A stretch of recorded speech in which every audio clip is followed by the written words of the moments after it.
Welcome to the Silver Screen Guide podcast, where we discuss films from every genre. So sit back, relax, and enjoy the podcast.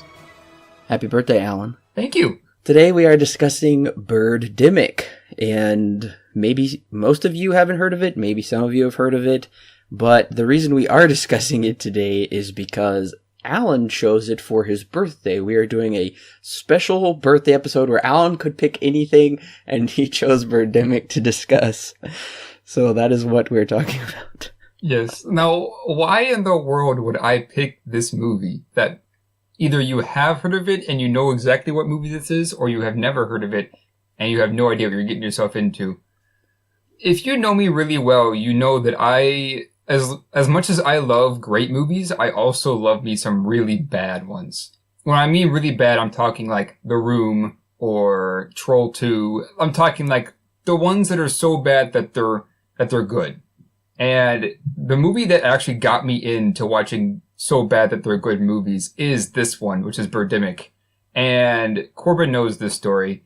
When I finally got a Blu-ray player, a bit late to the game, the first movie that I bought was Birdemic on Blu-ray.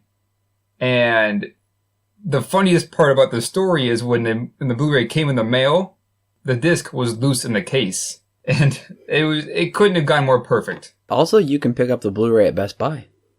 Also very true. Well, Birdemic was released February 27, 2010. This is not a theatrical release. It's straight to video. Am I correct? Kind of yet both at the same time, actually. It was released first from Movie Head Pictures in late 2009, and then the director got one screening in the theater, and then it got kind of a wider release, but not like super wide. It got a few theatrical releases. It got a tour after it was bought out by Severin Pictures. That's where it was shown around to more theaters. So yes, kind of both at the same time. It was released on DVD first, and then after it was bought by Severin, it got a wider release, and then was released on Blu-ray. I see. Well, the director is James Nguyen, and James Nguyen was born in Da Nang, Vietnam in 1966, and he has made a number of, you can't call them films, and I don't even know if you can call it a movie, but I guess for the sake of this podcast, we will call it movies. He's done a number of movies, but I would say his claim to fame, or I should say infamy, is probably this one, Birdemic, Shock and Terror. That's very true. After Birdemic was put out, it got a lot of ground and kind of became a cult classic for those who know what this movie is. It's not as big as The Room or Troll 2, but it's pretty out there. Now, I have seen, I think, all of his movies. There are, well, all the big ones at least. I've seen, let me think here. There are 4 that I'm aware of. There's Replica, Julian Jack, Birdemic, and then Birdemic 2. Those are the ones that I've seen. I've seen them all. Birdemic's the best out of all of them. The others are kind of boring. Birdemic 2 is, we'll talk about that one in a sec, but Birdemic is definitely the best, the most enjoyable out of his filmography. James Nguyen also wrote this movie, and a little piece of funny trivia. So mostly all of the credits, if not all of them, besides James Nguyen, and not including the cast, of course, those credits are fake. The crew for this movie is fake. He made up a fake crew to make this film look more professional. Yes, it's very true. I think I don't know if it was all crew as well. I think that some of the actors may have been also made up, but basically, if there's a name of somebody who's in the crew, is 9 times out of 10 going to be fake. Yeah. And there is one funny story. Whitney Moore, who is the main actress in this movie, bless her heart, she ended up signing on to be the makeup artist after the first 2 makeup artists quit. What? So, oh god. Yeah. This kind of just goes to show how much money how cheap this movie kind of was. Right. And as Alan says, it stars Whitney Moore, Alan Baugh, Janae Castor, Colton Osborne. I could keep going on, but I don't really know where to stop. And Tippi Hedren. Yes, you heard that right. This movie, I guess, technically stars Tippi Hedren, who was the lead in Alfred Hitchcock's The Birds. And Hitchcock's Marnie's also. And clearly when we get into it, you'll see that Birdemic is ripping off The Birds in the worst way possible. Right. It's no secret that Wynn, in almost all of his movies, takes heavily off of Hitchcock. It's clear that he's a very big fan of Hitchcock. And yeah, The Birds is the thing that really kind of inspired this movie when it was all said and done. I guess he really enjoyed The Birds and Hitchcock, and he made a movie off of it, I guess.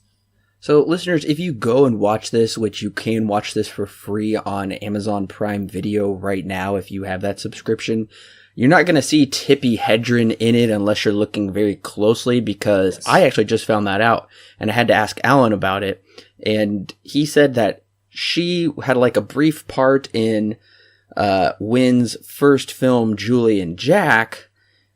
For the life of me, I can't understand, unless the concept of Birdemic came later, why would he choose Tippi Hedren for that and not for this, for a different role? That doesn't make any sense. I have no idea. I can only speculate that Tippi Hedren ended up just being a guest star on that kind of a movie, or if maybe she was also in archive footage. I can't remember. It's been too long since I've seen that. But yeah, it's kind of funny just to kind of even get this movie more fame. He put Tippi Hedren's name in there when she was only in archive footage, which you would have so easily missed, because I know you did, and I wouldn't have known about it if I didn't look it up. Yes, and if you were trying to scratch your head thinking, where have I heard those names before? What movies have I seen them in? It's more than likely you have seen these people in nothing. Right. Because these people are nobodies, they're not famous at all. Like I said, the only claim to fame is this movie, and it's gathered a cult following, not as big as The Room, and I feel like The Room has just gotten so much bigger because of The Disaster Artist anyway. Oh yeah, it has gotten, especially since The Disaster Artist, it kind of grew even more than however big it was before. I mean, it's no secret that The Room is one of the best bad movies out there, and now since The Disaster Artist, it even got bigger. Absolutely. Birdemic has a estimated budget, which is shocking to me that it would even have this much of a budget, but I guess you can kind of understand. I guess they had to use something about those visual effects, which cost something, and I don't know, different things like that. The budget's around $10,000, which in the movie world is chump change. It's like nothing. Like, I don't know. It's almost impossible to do a movie for that little, unless it's like the Blair Witch Project. But still, that's totally different. Right. Yeah, we usually see $10,000 movies if you're talking like Paranormal Activity, like you said, the Blair Witch Project, those found footage kinds of movies that really go for as cheap as they can. Not a romantic thriller action movie. Right. Yeah. You're not going to find this kind of a budget on an action movie. Now, it's 10,000 estimated because it's what James Wynn said the budget was, which was 10,000. Whether or not the budget was actually 10,000, it's not, we don't really know. It's kind of under wraps. Who knows if there was actually a budget at all for this movie. I do know that the movie was primarily funded by James Wynn's day job. And because of his day job, and I think the actors and actresses on set, they had to film on weekends because that was really the only time that any of them had free, which means that this movie took about 4 years to complete. Really? Yes, because they could only film on weekends, and even if they all had schedules that all correlated, then they could film. Wow, I did not know it took that long to make. Yeah. That would have been painstaking. Yeah, usually it takes a movie about 3-ish months or so to complete filming, not including reshoots. So yeah. Honestly, it looks like this movie could have been completely shot within a weekend. Oh yeah. I could do this in an afternoon. Sure. So that's why 4 years is sad. I mean, Right. what a waste. I mean, Right. I guess, the more the merrier for them, but to me, that is incredible. This movie has an IMDb rating of 1.8. Yes, you heard that right. This is the lowest rated movie we have ever reviewed yet. And it is, in IMDb's bottom rated movies, it is number 10. Ugh. You're so close to that number. It actually was number 1 for a while. Really? Like I said earlier, this was the movie that got me into bad movies. There was one day, I don't know what I was doing, but there was one night during the summer, when I was in high school. I was just scrolling through IMDb on the bottom 100, and I saw Birdemic, and it was, I think, number 4 or so when it was on that list. It was really low, and I was like, now I'm curious. And so I found it, and I watched it, and ever since then, I just fell in love. And it's been one of my favorite movies of all time just because of how bad it is. Yeah. The movie runs 1 hour and 45 minutes, which is too long. It's more of an hour and a half. Well, yeah, if you take out all of the incredibly long transition scenes, incredibly long opening credits and whatnot, I mean, there's so much filler scenes in this movie, like B-roll stuff, honestly. Oh, yeah. It's insane. Before we get too far, I do kind of want to talk about the director himself real quick, James Wynn. I knew about some of this. There is a video online that's kind of showing the behind the scenes making of Birdemic 2. James Wynn kind of comes off as a very strange man. And now, of course, that's just one video, right? And I, of course, didn't really think too much of it until I found this article written by one of the actresses in the movie, in the bus scene, where there are people trapped in the bus. And for those of you who have seen it, you probably know what scene I'm talking about. Now, before I talk about her, I do want to talk about Whitney Moore's comment on the film. For James Wynn to film places, he didn't get a permit, right? For any of the places he filmed, he didn't get a permit. He kind of just showed up and they just decided to film. And in a couple places, they ended up getting kicked out because of this, for obvious reasons. So, at one point in the movie, I don't know what scene it is, but at one point in the movie, they were filming on a jogging trail, right? And there were, of course, joggers running by while they were filming, and so James Wynn ended up getting kind of mad about this, started yelling at them. And so Whitney Moore says, hey, you shouldn't yell at them because we are on a jogging trail. If you're going to yell at anybody, yell at those who are in the movie. So James Wynn's response to this was to completely ignore her for 3 weeks and only direct her through her fellow actor, Alan Bogg. What? Yeah. So that's one half of the story. The second half of the story is the girl in the bus scene that I mentioned earlier. Now, she was an actress who was kind of looking for a job, and James Wynn had put up a thing on Craigslist, and she decided, even though it kind of looked sketchy to her, she decided, might as well, and so she went ahead and accepted the job. It was only a one-day shoot. It was only for one scene, and she was supposed to get paid $100. That $100 never came, and she kept talking to him and say, we're not going to get paid and stuff like that. And he said, oh, soon, we just don't have the money yet, which at first was fine until the film was finished. And they started screening it at one of the film festival. No, it was at one of the screenings that he had rented out at a theater. And for whatever reason, he just did not pay her or anybody else who was on that scene. And apparently didn't pay any of the other actors either. So, not sure what happened there, but it's strange. That's what it is. Yeah, well, we know he likes to fib because he made up the crew. Right. And probably fibbing about this budget. He doesn't keep his word, and he's really petty and whatnot when it comes to things like that. So, very strange guy. It does none of this surprises me after watching the movie. One of the funnier parts, too, is that to promote the film, he had a hard time finding a distributor. So, to promote the film, he got a van. He painted the van with the Birdemic logo and like a tagline and drove it around the Sundance Film Festival, I think 2009 or so, trying to get a distributor. Unfortunately, he accidentally spelled, because on the van, what he did is he painted Birdemic.com and the tagline was, "Why did the eagles and vultures attacked?" But even Birdemic was spelled wrong because it actually spelled, instead of spelling Birdemic, it's spelled Birdemic.com. So the guy, I guess, is missing a few cents. Yeah, that's true. And I guess even though English is not his like native language, you think he would have like spell checked it himself, had somebody else look at it before just doing that. That's pretty hard to mess up the 4-letter word bird, and miss the 3rd letter out of 4. Honestly, I only knew about half of this until I started looking into more of the background for this podcast. The background production is super interesting now that we've been talking about it and kind of explored it and stuff. And I didn't know about half of this beforehand.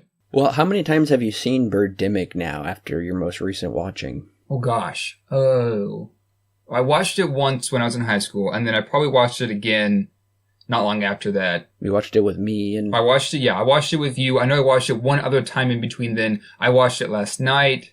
I've definitely seen it a couple more times. I don't know, probably 5 or 6 times, easy.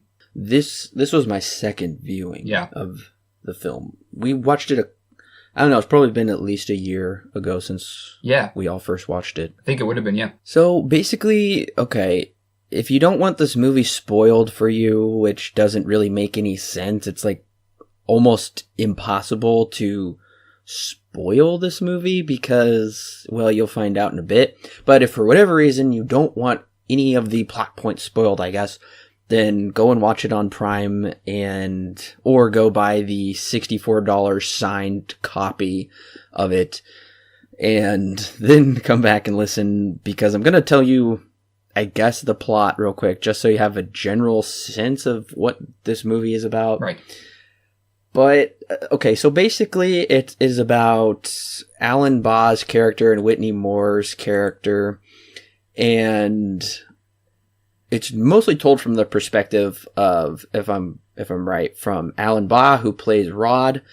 So Rod is like some incredibly successful business guy, and he sees, is her name pronounced Natalie? Yeah. Okay. So he sees Natalie, an old high school girlfriend. They begin dating, and that's what most of the movie is about, is just their developing relationship. And then all of a sudden, the birds attack. It just cuts to birds attacking the next day. There are like some small hints throughout it. And so then they have to team up with another couple from the hotel, and they pick up some kids along the way, and they just shoot the birds as best they can. We get like this really big long science spiel from the scientist they just happen to run into, and this crazy tree hugger guy also as well. And then the birds fly away and it's over. Yep, that's basically it. That's it. It's really strange for a movie called Birdemic. That only happens for, I don't know, probably the last 30 or so minutes of the movie. Mostly everything leading up to it is just the most boring, mundane gobbledygook between the two of those people I just talked about. The greatest part is the switch between the romance and then the Birdemic happens right about the 45-minute mark. And this is a 40-hour-and-a-half movie. That's 2 halves. That's right in the middle. And so, you're right. The beginning of this movie, it's kind of a trudge to get through at times. When you're watching it, when you're showing somebody for the first time, it's a lot of fun because they have no idea what they're getting themselves into. And that's true. Just because of all the wooden acting and everything that's happening around them, things just kind of happen for no reason. And the next thing you know, Rod is going to thinking about retiring soon because he's gotten so much money and all sorts of stuff. And then it's like, okay, what's happening? And then next thing you know, the birds come. It's a jumbled mess. It honestly is. There's no way of getting around that. Honestly, though, what else would you expect from a movie called Birdemic as well? That is true. And not to bore you in the beginning with all of these really bad details, but just to give a couple... Okay, the music, I guess, isn't half bad in the beginning. It is a Hitchcock vibe to it, but the problem is scenes actually stop. Like they come to an end before they transition to the next one. He couldn't figure out how to mute the background roadside audio, but then he figures it out later on, I guess. Or audio just constantly cuts in and out in this movie. The fonts are very movie maker-esque. And the opening credits is, I don't know, it's like 5 minutes long or something. It's the opening just credits. Driving. The opening credits of this movie are, I think, almost perfect because it shows you what exactly this movie's going to be like. It's just one track that's about a minute long, and they just repeat it over and over and over again for the entire opening credits. And nothing's happening. It's just opening credits of Alan Bogg just driving down the countryside. There's nothing to it. There's nothing happening in the background that kind of relays more information like a Hitchcock film would if it was to have a live video happening over the credits. So this opening is honestly, although boring, it kind of goes to show what you're getting yourself into because it doesn't mean anything. Him driving down the countryside, half of these credits don't really mean anything when it's all said and done because half of them are made up. Well, and I guess that's kind of a test to see if you can even make it through the credits. That'll like judge whether you make it through the rest of the movie because these credits are so long. I got, I don't know, a couple minutes into them and it's nothing but driving, and I did just skip ahead just a little bit just to get onto the beginning of the movie. Because I was like, okay, I don't think these credits are going to end. And we're going to get the same credits at the end of the movie. So you get them twice. Right. I don't know why James Wynn decided to put 2 credits onto this movie, maybe to make it an hour and a half. But probably. I mean, it wouldn't surprise me. Honestly. Probably for the runtime. In older movies, they tend to put the credits at the beginning. But then they don't do them at the end. Some movies do that. Right. But usually if they did the actors at the beginning, that they won't do the actors at the end, or they're just kind of mention them. They more or less focus on everybody else. This one does it twice, for whatever reason. So one of the first things I remember telling you when we watched this movie is when we get the tracking shot of Rod, and the audio is insane because it sounds like he's walking on leaves. It's really exaggerated footsteps. Like, I don't know if they like taped leaves to the bottom of his shoe so he could walk on them, but it's really noticeable. I don't know, the audio is crazy. And the tracking shots are horrible because you can tell he's not walking at a realistic pace. He has to walk however fast the camera is going.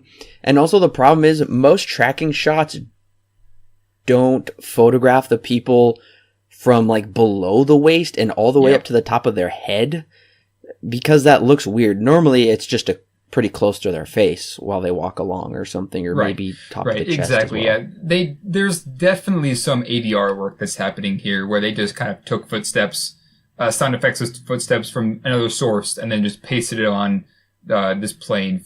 For whatever reason, they decided to do this. I don't know why they couldn't just use Nat sound or maybe mix it a bit better. Once again, just kind of going to show what you're getting yourself into. And the next shot doesn't help at all when he enters into the restaurant.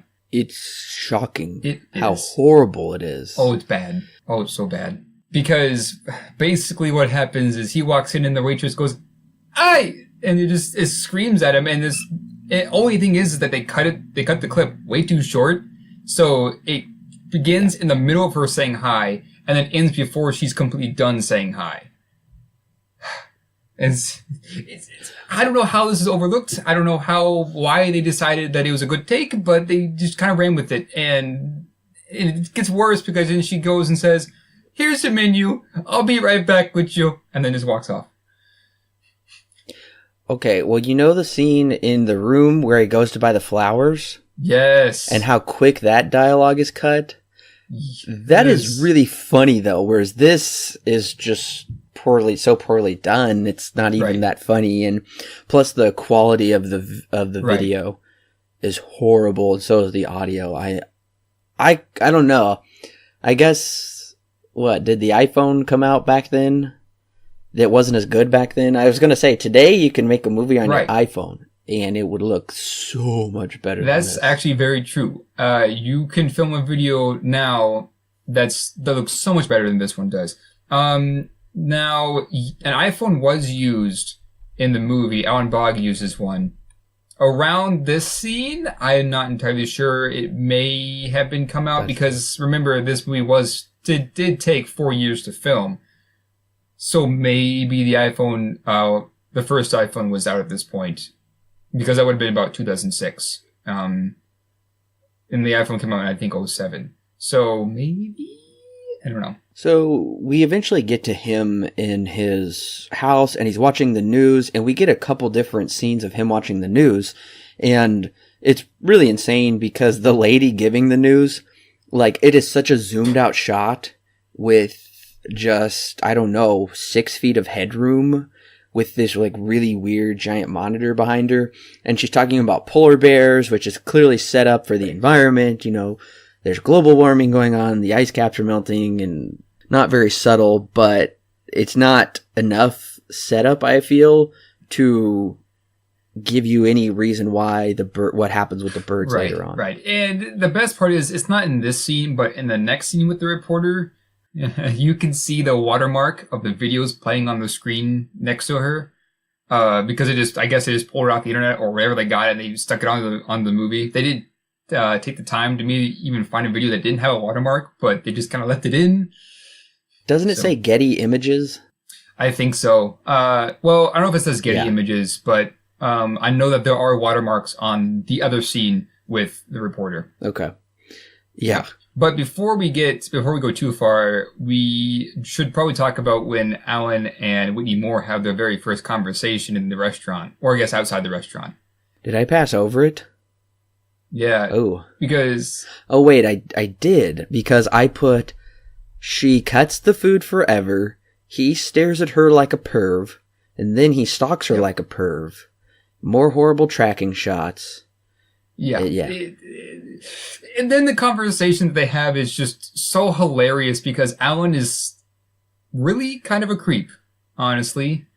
And he comes off as that. But then this is a common theme throughout the movie. He just kind of ends up being kind of a weird guy. And then the movie kind of contradicts itself later on. And we'll get there when that happens. But yeah, this first conversation is just weird because at first it's just like, oh yeah, you know, I remember you from high school and stuff. And then she goes, okay, well, I gotta go. And he walk off. And then he's like, oh wait, I need your phone number. And then, this scene honestly is just really cringy. And I wonder how much Whitney Moore wanted to be there because she kind of acts like she really does not want to be there. Yeah. And this is probably the most stilted dialogue I've ever seen. Oh, yeah. I don't know. I mean, honestly, these people have zero talent.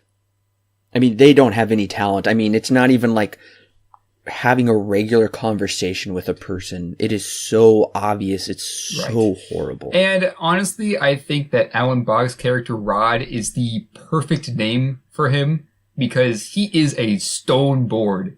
He is so wooden in this movie that it makes a tree look like it can act. That's very true, actually.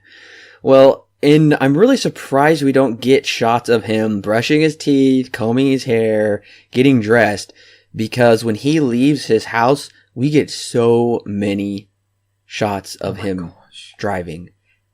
I said transition scenes should never be this long. It's terrible. Like, it's real time. It's so terrible because we see, like you said, him literally do everything from eating his breakfast to watching the news to going to Chevron and filling up his Mustang to driving to work to walking into work and it's just everything. Everything he does in this movie is filmed and then shown for some reason. Well, and then he's at work, which is this really dimly lit cubicle. Right. And I don't know, honestly, this is like little kid writing. If you're kids and you're making a movie, then you say very exaggerating things and you act a certain way. So it almost seems like they're kids and they don't know. And I don't know, James Wynn doesn't sound like he's all there. Because he's like, woohoo, I made a sale of $1 million. Well, and then the woohoo comes after, which is, it's so cringy and so fake. And then they wait to cut for like, it seems like forever because he goes to woohoo and then just kind of sits there. And then it cuts and then his friend comes in and it's like, oh, because it's, like you said, it's just so cringy because the movie just waits, for whatever reason, decides to wait to cut. It's horrible. And we also get introduced to his friend, which I don't even remember his name, who is a real pervert, and I don't understand his... We'll get to it. am very confused with him. Yeah. Honestly, I've seen this movie so many times and I can't remember his name. Yeah. And next we jump back to Natalie. James Wynn seems we need to make sure to give equal time to both of the characters. We need to know about their home life. We need to know about their day job. We need to know everything, yet these characters are, like you said, so wooden and so shallow. But we need to have the shot, we need to have a shot of everything. Of the photo studio. It's called My Photo 1 Hour Studio. Why did we need to know that? Where it was? That sounds like so sad and unprofessional. Like, she's like, I'm a model, and clearly it seems like she is not really a model. She just wants to go get her photos taken, and it's sad. And we get weird 80s synth music, it's like tracking like back and forth shots. Weird. Doesn't make any sense. Yeah. There are so many times in this movie where the camera moves for seemingly no reason. I'll point out a scene when it comes, and that'll be the scene when Rod meets her mom. But yeah, there are points in this movie where the camera decides to move for whatever reason, just because I guess they have a track, so they have to utilize it. I don't know. And sometimes it's almost like he just strapped the camera to an oscillating fan, so it can like pan back and forth automatically, I guess. Exactly. And it just never stops. And when it does, it feels weird. And then when it does move, it feels weird. Honestly, there is no cinematography in this movie. They just pointed a camera at something and said, "Oh, good enough." Well, so the main problem so far is there's no point. Yeah. There is nothing that is established that gives us any point. I mean, it's almost like a documentary, I guess, or maybe like reality TV, like they're following these people's everyday lives, except there's no drama to keep us entertained. So there really is no point so far to this movie. And the only hint we have got is the polar bears, I guess. Polar bears aren't the same as birds. You're right. And yeah, there's nothing, honestly, that kind of leads up to really anything that is of interest. It is kind of a bit frustrating at the same time because every conversation that we have in this movie doesn't go anywhere. It doesn't mean anything in the long scheme of things. It doesn't impact the movie in any way. The only thing that really impacts the movie is foreshadowing, like you said, with the polar bears. And then we also have Rod, who once again is still kind of a creep again, and he calls her I think the day after that work, and he says, "Oh, I think you look good in that lingerie." Oh yeah, that was so bad. You know, their lives are just absolutely perfect. He made a sale of $1 million, which, I don't know. He's not going to keep that money. He's not self-employed. Not yet, anyway, I should say. Right. Basically, the job he works on got bought out by, I think, NCT Software or Oracle. I can't remember. $1 million, basically. Okay, but then eventually, without any explanation, he has started his own solar panel business because he wants funding for it, like his own startup. And there's no, I don't know, they don't even explain that at all. It's just all of a sudden he is, hey, give me $10 million for my dang business. And I'm like, where did this come from? Now, there is a scene earlier when he's at home and then the solar panel salesman comes to his house and he says, "Oh, I'd knock off $1,000 for you." Where the original price was $20,000 and now it's $19,000. And Allen says, "Oh, it's a good enough deal." I think that's where he got his idea from. But like you said, even then it doesn't matter because it doesn't go anywhere. So what's the point of it all? I guess so. He thinks now he has the ability to develop solar panel technology and these people are willing to take a $10 million bet. It's really weird. And a lot of this like character exposition is so shallow and doesn't make any sense. And we keep getting a little bit more about the environment, but none of it makes sense because global warming and like viruses are totally separate issues. Right. There's no correlation between the temperature and like strains of viruses, which I guess infect the birds. But I guess he thinks there is, even though that's insane. Yeah. Now, there is a scene I think it's the think it's a Chinese restaurant. I can't remember. It may have been, I know it's some Asian restaurant that they go to that he asked her on a date for the weekend. And so they go to this restaurant, right? There's a conversation that just kind of goes to show how flat and how of a dimension these characters are. Because, okay, so they get there and at one point Natalie asks Rod, what do you like to do for fun? And this is what he says, and I wrote it down this time. He likes football, especially the 49ers, part-time Eagles fan. He likes to exercise and play tennis. That's it. For Natalie's side of the story, he asked her the same question. She likes to go to the movies, hang out with her best friends, likes to go dancing at the clubs, and hang with Alex, who ends up being her cat. These are the most boring people I have ever seen. They're like teenagers. They really are. That was pretty hard to get through that sequence because it was so awkward, like being on that date with them. Right. Okay, I don't really remember the sequence of events because honestly, you could like cut any of these scenes pretty much and put them anywhere, one before the other. Right. You really could. So the series of events goes like this. They go from the restaurant, they go walking around, and they see at this point, it's our first glimpse of the birds. Yes. They're flying around. The green ones are on the tree. They just look so great, you know. I put wonderful, yes. Yes. Then after that, it changes the nighttime, and there's smooth jazz playing. They go dancing in the club, although, like you said, it's some terrible green screen. And then, yes, he walks her to her house, and he drops her off and asks, can I come in? And she's like, nah, not on the first date. I'm not that kind of girl. And then Rod just is so disappointed. Yeah. And he's just like, okay. Well, okay. And then she tells her mom the next day, like, he doesn't want anything from me.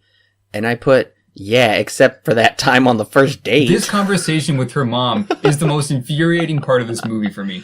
It really is because there's so many contradictions. Oh, it's all over the place. It's terrible. Because, yes, like you said, she says, oh, he's always looking out after me and is really respectful, which he totally is not because of the conversation I had earlier when he's like, oh, you look good in that lingerie. Or just a second ago in the last scene when he's like, oh, can't I come in? And then she also says that, oh, he's always willing to listen to what I have to say, which is also not very true. Because in the previous scene when they were in the Asian restaurant, he did like 85% of the talking and she just kind of listened the whole time. And then the scene before that where they spent time together, the same thing happens. And then later in the movie, the same thing happens again. It doesn't make any sense how they came to these conclusions because it's so false. Whatever this movie is trying to say, it is infuriating. Well, and then the other part that's wrong with the conversation with her mom is when she's at the Chinese restaurant, she says, my mom has never been supportive of my modeling career. She's always wanted me to be in real estate. And then her mom says, I've always been supportive of your modeling career. But then a couple sentences later, she's like, you should be in real estate. And I'm like, what? It's all over the place. And then that horrible scene where her mom holds the thumbs up. And the camera just lingers and lingers as her mom's just like smiling. Yeah, she just holds her thumbs up and then it keeps going and she puts her thumb down. And then it cuts. And then it cuts to imaginepeace.com, which is written on the wall. And it's his friend, Rod's friend, who I guess apparently thinks about nothing but sex, which earlier in my notes I put that was like, I like did a face palm. It was like so horrible when he said that. She's in a bikini on top of him, just lightly rubbing her hands on his chest. Okay, really sexy there. Yeah, I don't know. We've never seen this character. In my notes, I said it would have been a lot better if we started with Rod's friend and then panned up to this girl, so we weren't just kind of jolted into the scene and be like, oh, who's this? And then, his friend is also there as well. Come to find out, this girl we've never met or never seen before is friends with Natalie. What a coincidence. What a coincidence, yeah. And he is friends with Rod, yeah. Where does this go? Nowhere. I mean, they have like one scene together. It's actually the next scene. No, it's a couple of scenes for now. But they have a scene where they have a double date. But we never see them on the double date. We see them leaving, so.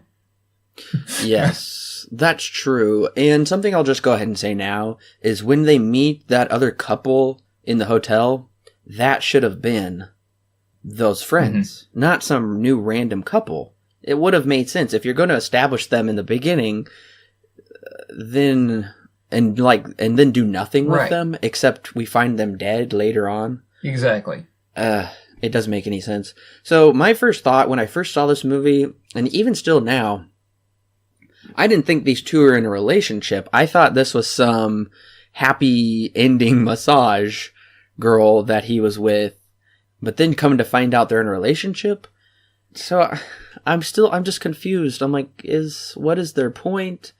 What is her role? What is the connection? I don't know. Did James Wynn think about this when he wrote this? And then we later see her wearing, like, promoting her business, and I don't even know if it doesn't make any sense. This is probably the most confounding part of the whole movie. Yeah, there are too many problems in this movie to kind of go through every single detail, small detail, and kind of nitpick and everything. There are so many things wrong with this movie that we could spend a day talking about everything that's wrong with it.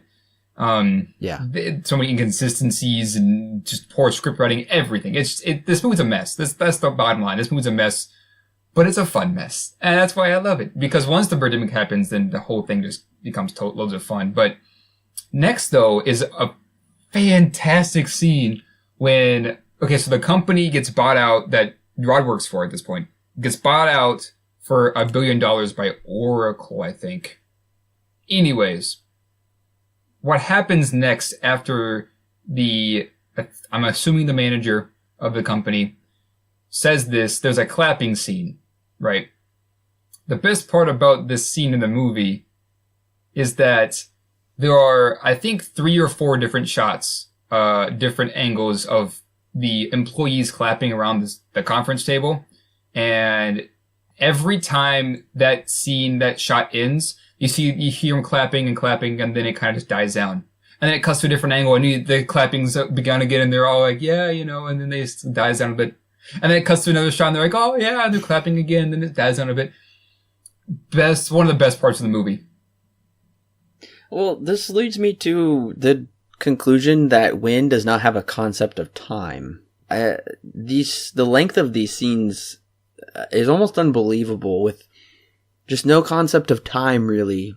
Not just the transition scenes, but like you said, with some of these scenes where they just go on clapping and clapping forever, where this might be kind of parodied in a weird way in like a David Lynch film or something, right, and maybe some weird type of sequence, but no, nothing like this. But this is like he's being serious making all of this stuff. Exactly. And the best part about it too is that he also doesn't really know how to edit. He could have just recorded the sound of them all clapping and stuff, and then there's overlaid that with the scene, but instead he kept the original audio for some reason and didn't try and put 2 scenes together and overlap the audio so it actually morphed from one scene to the next so we didn't have to keep restarting the clapping. So, I don't know. Like you said, there is also an issue with time where things move really slow and then just give you pounds of information at once and then they move really slow and then give you a bunch of information and then really slow. It's like a roller coaster, this movie. It at times it gives you a crap ton of information, and I actually had to pause it so I could write down some of the things that they were saying. And then there are times where literally nothing is happening, and it just goes on and it just drags, and then hits you, and then more information. It's like I said, it's a roller coaster. Well, we also learn. It's funny because they go to see the movie An Inconvenient Truth on the double date, which is a movie by Al Gore, all about the environment. Right. Well, half of it was wrong, and that's why Al Gore just made An Inconvenient Truth too. I don't know anything about that. But it's just weird because it's so obvious what they're trying to do, and he talks about his Mustang getting 100 miles per gallon with a hybrid, and I'm just like, this isn't even reality with so many of this stuff. Like, no concept of money or the weather or sickness. It's just no touch with reality. And the best part is, Rod's friend, right before they actually go on the double date, this conversation happens where he talk about, his car. His friend suggests that once they get the money from the buyout, he can buy himself a Ferrari for his girl, right? He's like, dig the cars, And he's like, no, she's my hot Ferrari. Besides, my Mustang already gets 100 miles to the gallon. In what reality does this movie exist in? Because if you know anything about car mechanics, the 100 miles a gallon threshold is something that car manufacturers have been trying to get to for years. And we just kind of moved, of course, now we've kind of moved since then to more electric-based cars. But that was something that was a dream, to have 100 miles to a gallon on a car.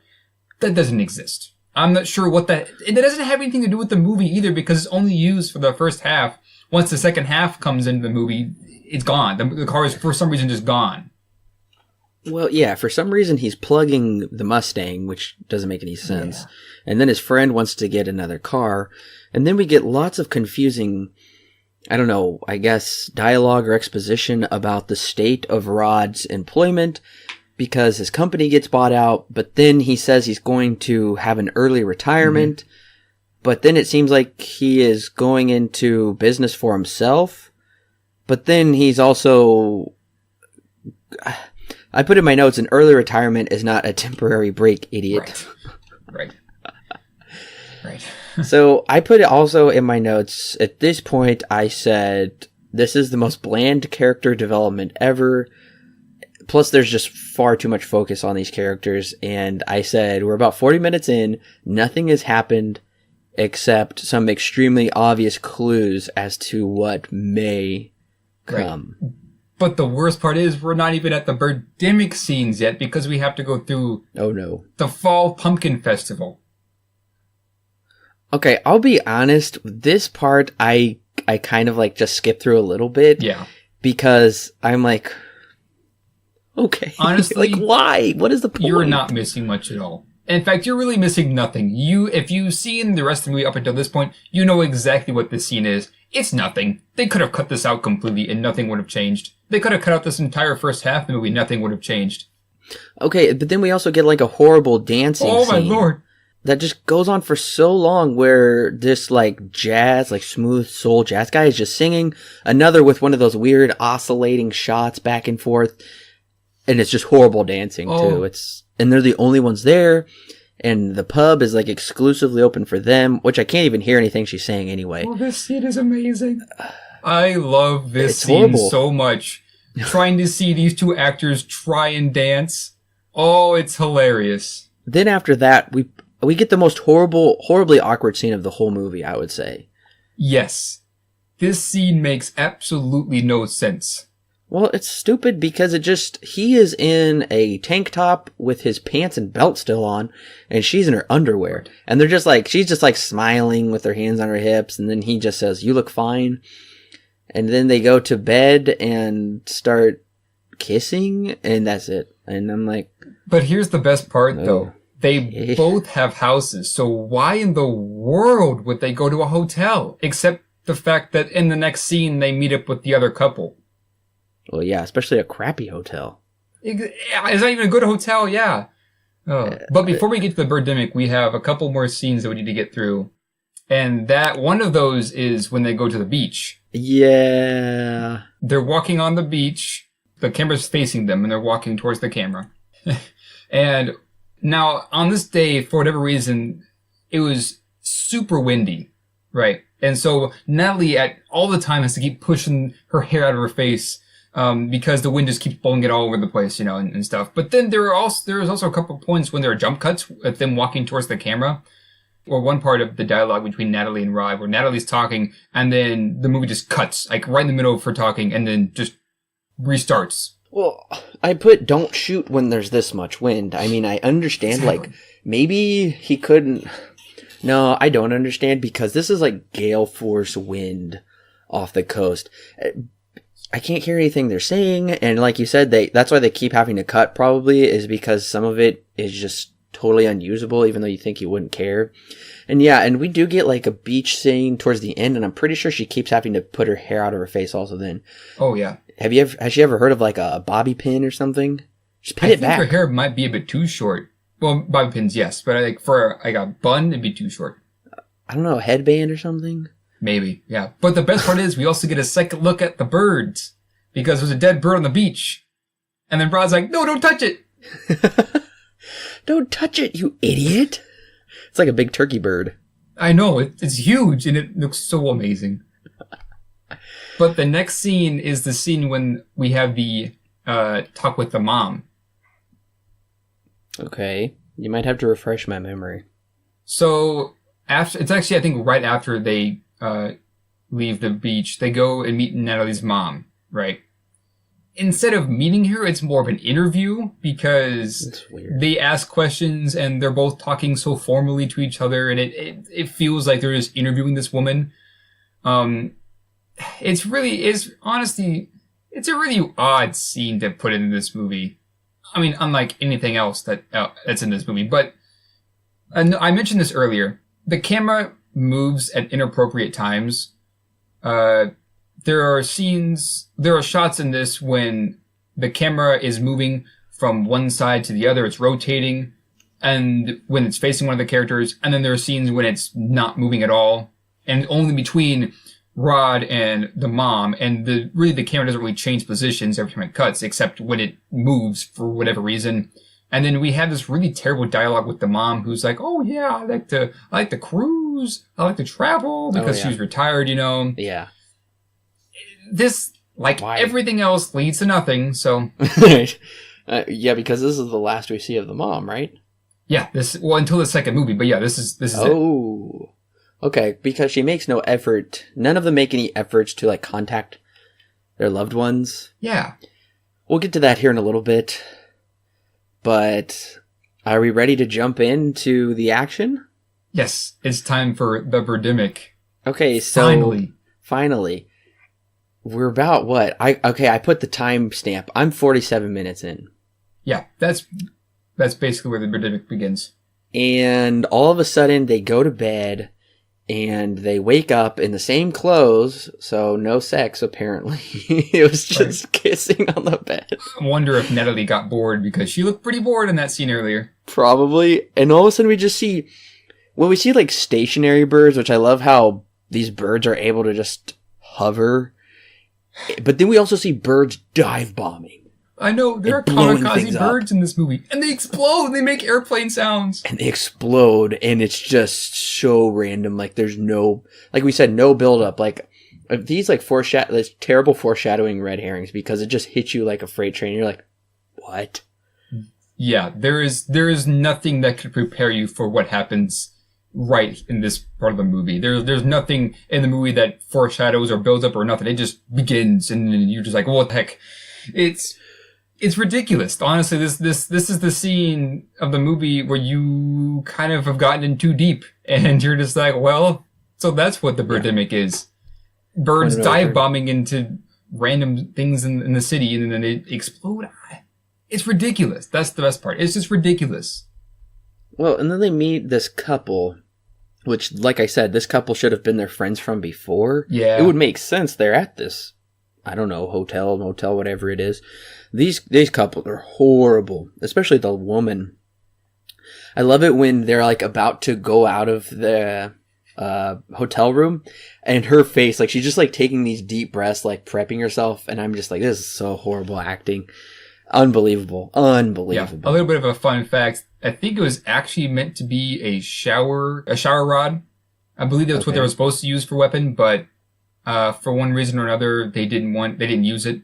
And so he grabbed the next best thing, which is hangers.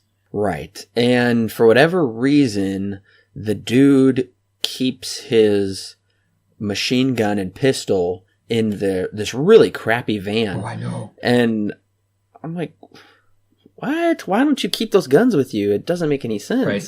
The best scene in this movie is when they're walking out to the van, and they're like, oh, here they come. And then the birds fly in, and then it's a stationary shot of them sucker punching these birds and throwing their hangers at them and stuff, and they're just sitting there just flapping, and they're not moving at all. And then they can't get the door unlocked to the van, and then Ramsey, which is the new guy, he begins using the hanger as a boxing glove and just starts punching the birds, but they're not moving at all. And then they get in the van, and then the camera begins moving back and rotating, but the birds aren't moving. They're just kind of over, above the van. This is the best scene of the entire movie, in my own opinion. And then he pulls out his machine gun, Yes. and it doesn't make any Just sense. out of nowhere, just pulls it out and just begins shooting. This is the craziest scene. Okay, and then they find these abandoned cars, or not abandoned because there is dead people in the cars on the side of the road, which is so funny because I'm thinking, it's a busy highway too. Yeah, a busy highway, one that's still operating even though there's a Birdemic out. Right, and I thought, okay, this totally pulls me out of the movie. They couldn't have found just like a backwater road somewhere? Right. To shoot on? This is insane. They choose this incredibly busy highway right off the coast. And I love how the people are dead, and they're like, let's see if there's any survivors. Clearly they're dead. And the tons of cars, it totally takes you out of the movie. Not as if you were like really into it, but if they're trying to establish you getting into it, and then all of a sudden it's just like, it's so obvious that James Wynn is like, just like standing here, and they're just all playing pretend on the side of the highway like a bunch of lunatics. Right, yeah. And the best part about this scene is this is when the makeup kind of comes into play. It's not very good. Sorry, Whitney Moore. I'm sure you're a great gal. But yeah, the makeup is not looking too hot in this scene. So yeah. Okay, I'm confused. What's that? So we also get the two kids now, which I'm assuming they're going to adopt as their own. They are now parents, we could say. Yes. This actually happens in the second movie. Ooh, yeah. I'm interested.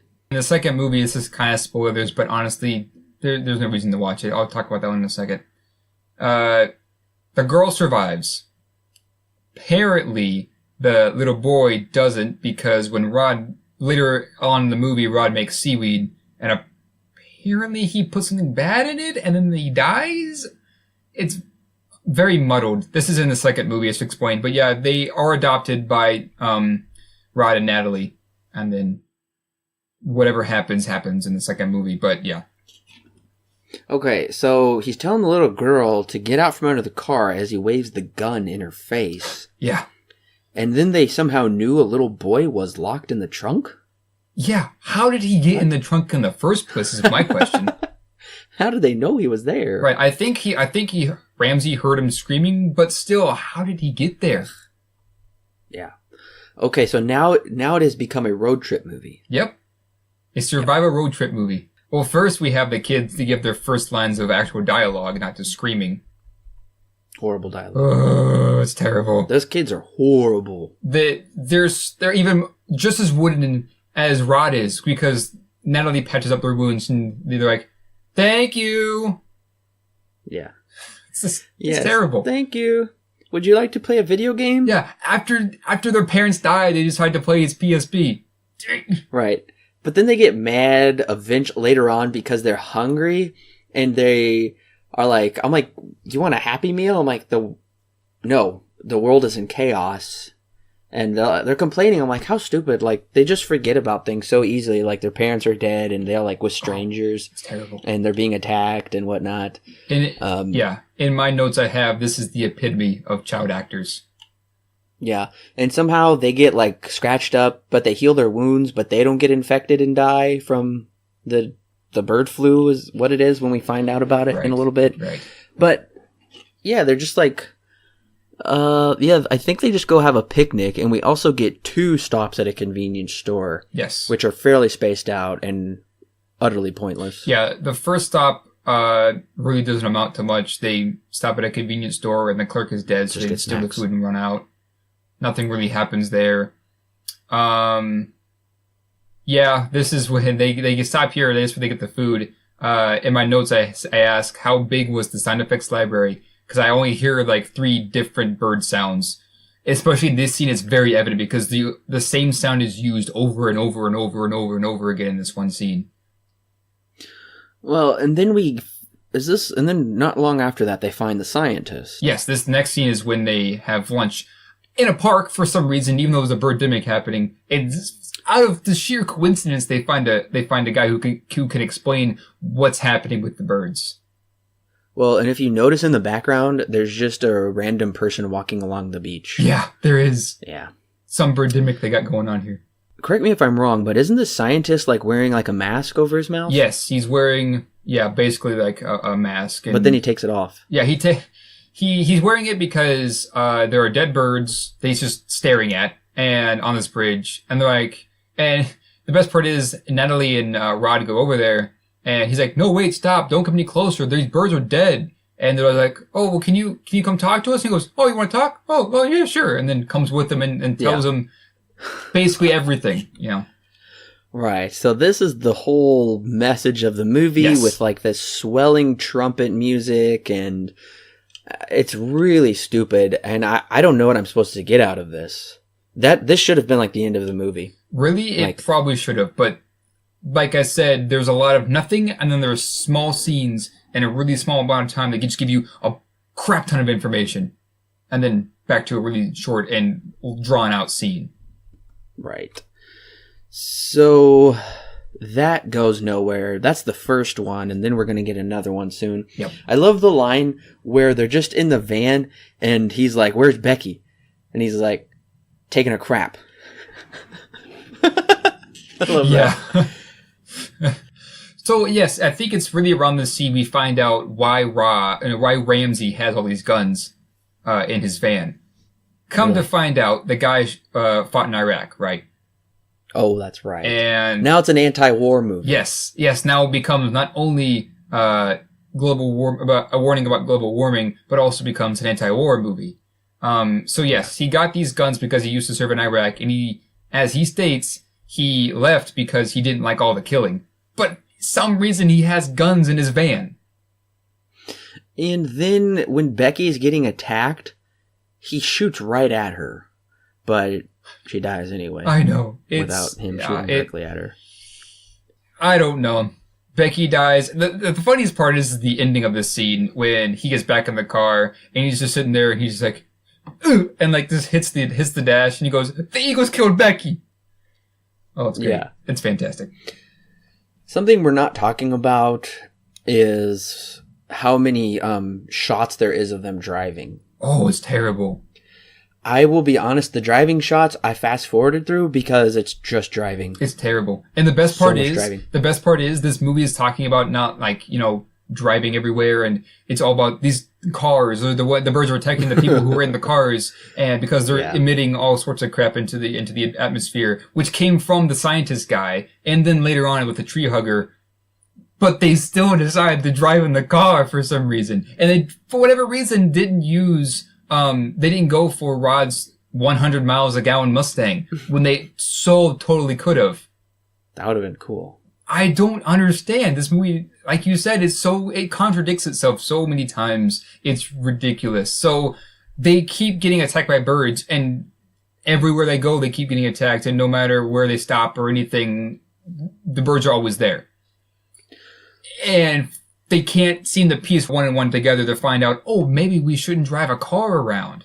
Right. And the other problem is with these type of movies where there's some kind of like, okay, we got to get out of here. There's normally some kind of goal established eventually. Okay, we have to get to this zone to be safe. Right. But there's nothing like that in this movie. So the driving and convenience store stops and encountering this guy who's trying to steal from them and the tree hugger and everything, it's all pointless. They're not meeting these people on a goal to anything. And I don't know. Right. But before we go any further, I think it's funny how, they just come up with another imaginary figure of $100 a gallon, but Rod is a huge multimillionaire, so big deal. I mean, it's like a drop in the bucket is nothing, but they're so mad about that. I think that was funny. Yeah, and this even better. He says, "Oh, the phones don't work," but then he hands him his credit card to pay for it, and that works somehow. But yes, right before this scene is actually when Ramsey dies. I remember I mentioned earlier in the podcast, before we begin talking about this movie, there was a gal who acted in this scene, and then she's the one on the bottom level of the bus. This is the girl that wrote the article that I mentioned earlier. This is her, and this is the scene that she was in. Oh, yes, that is true. But once again, it's pointless. Yes. Basically, Ramsey becomes heroic after Becky dies and decides to go save these people in the van by first shooting towards the van because that's where the birds are at, and then saves the people, and then birds rain down, I don't know if it's urine or if it's acid or what, and they die, and that's it. It's kind of like James Wynn, like one of his favorite games, I guess, was Duck Hunt for the SNES or whatever. Oh, yeah. And because that's what it made me think of. It's like a static screen that's like kind of moving back and forth, and they're just like trying to shoot the birds one after the other. And I'm like, none of this, and we don't feel for any of the characters. We don't feel for his death because we know nothing about him except he's a veteran, I guess. Right. But yeah, that's all we know about him, is that he's a veteran. He fought in the war with Iraq. Now I do kind of want to point out a small, very minuscule praise in this scene that's also slightly effective, is after those, I think it's 4 of them, after they all die, the characters that Ramsey tries to save, there is a short sequence when, after they've all died and they're all on the ground and laying down and stuff, there's a short sequence when it's kind of going back and forth between one and the next character and the next character, and all you hear is the birds squawking in the background. It's somewhat eerie, which is surprising because this movie is just so ridiculous.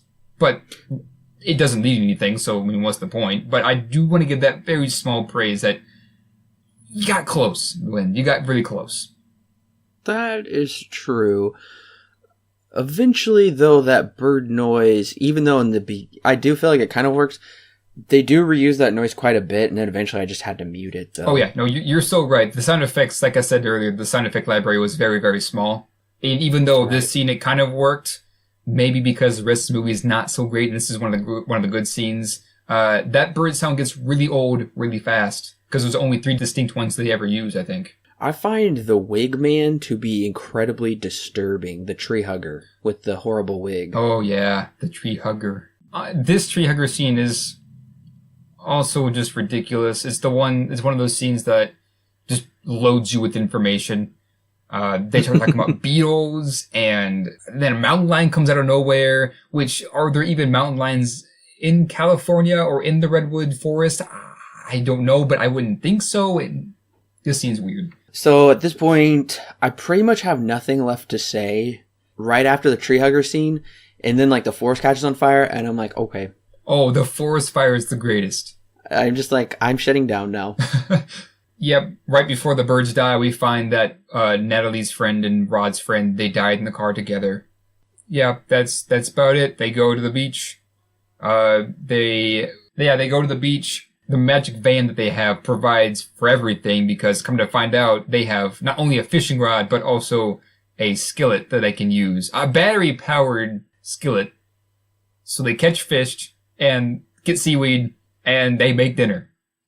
Because the magic van provided for them all. I love that because, again, we have these moments where it's like, crap, we gotta kill the birds, we're on the run, we're gonna die, quick. And then it's like, okay, now it's time for a picnic, time to relax, time to go to the convenience store, time to talk to a tree hugger.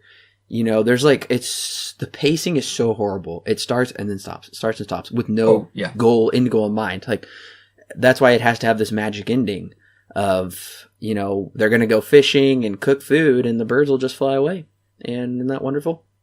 No reason at all. They just fly away. And even Natalie asks, why are they flying away? And Raj is like, I don't know. And then there's like a 5-minute shot of them just standing there with the waves and the ocean crashing over on the shore, and then the birds just flying away in the background. And that's it. That nothing else happens other than that. The credits roll, and we get more fake names, and it's great. It's fantastic. You gotta love movies that it's like, I don't know how to end this. They just leave. So, Alan, what is your rating and recommendation for Birdemic Shock and Terror? Oh, man. Well, if you couldn't tell, I absolutely love this movie. I adore this movie so much. This is kind of one of my own personal favorites, just in terms of it's just so bad that it's good. It's a joy to watch. It's one of those movies that it takes itself so seriously that it becomes just a blast to watch, especially when you're watching with friends and people who haven't seen it who haven't seen it at all, and this is their first time. It makes it a lot more fun just to see their reactions and things like that.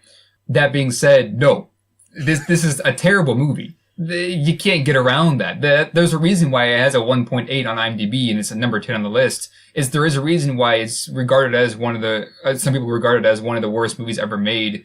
That's so bad that it's good. There's a reason why all of this, and that's part of the reason why I love it so much, is that the movie takes itself just so gosh darn seriously that it misses everything. It just flies right over the head of the movie. And that just makes it just so much fun. Because you get to watch characters do things and things happen in the movie and nothing amounts to anything. Like you said, there's no end goal anywhere in this movie. There's nothing that they have to do. They literally could just sit in the car the whole time and that would be it. These characters are not forced into doing anything that a normal movie would have characters do. They are not forced to act. They are not forced to get in the relationship. They don't even choose to. It just kind of happens. And half the time, especially in the second half of the movie, they decide to do things that make absolutely no sense. Like in the cowboy scene, when they decide, for whatever reason, to stop on the side of the road and help a guy out, he holds him up, the cowboy guy, and even more stone cold than Rod is. And then he says, I need gas. And so Rod gives him the extra tank of gas that he has in the back. And then when the Eagles attack the cowboy guy, they just drive off, leaving the tank of gas. And then later in the movie, during the climax, they ran out of gas. Like I said, this movie is ridiculous. And if you don't know what you're getting into, then you're really going to hate it. And if you do know what you're getting into, you may have a blast with it. And for some people who don't really know what this movie's all about, you never know. If you really, really like bad movies that are so bad that they're good like I do, this is one of those that you can just watch and you can just adore just because of the sheer ignorance that's on the screen. That's really all I have to say. I think I've kind of gushed about this movie enough and what I hate and what I think is just so hilarious just because they missed the ball. I'm going to go ahead and give this movie a 1 out of 10, but I'm giving this a very, very high recommend.